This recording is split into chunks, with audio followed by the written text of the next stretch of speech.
আমরা আসছিলাম বেলডাঙ্গা বাবরি মসজিদ নামাজ পড়তে। এখানে এসেছিলাম আমরা মোটামুটি 11 জনের মধ্যে নামাজ পড়লাম, সব ঠিক হলো। নামাজ পড়ার পরে সব কিরকম করে ছতরভঙ্গ হয়ে গেল।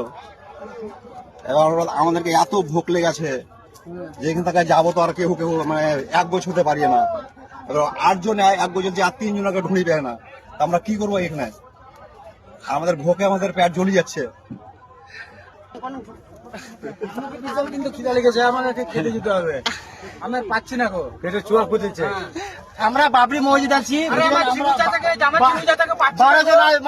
জন 12 জন আছি। তো আমাদের সব লোক আছে, খালি একটা লোকের জন্য আমাদের চাচা কোথায় বাড়ি? কোথায়? চাঁদনি থানা। এখান থেকে কত দূর যেতে হবে?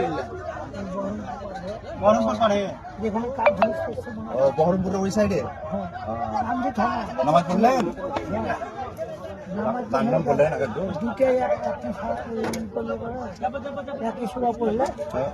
ওইটাই তো গোলমাল লাগলো আমাদেরকে।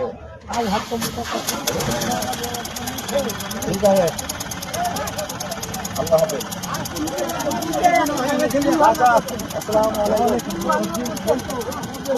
ঘুরছিলেন আমাদের গাড়ি, আমরা লোক ঘুরে পাই না। বয়স্ক লোক ঘুরে পাচ্ছি না। কোথায় বাড়ি? বাড়ি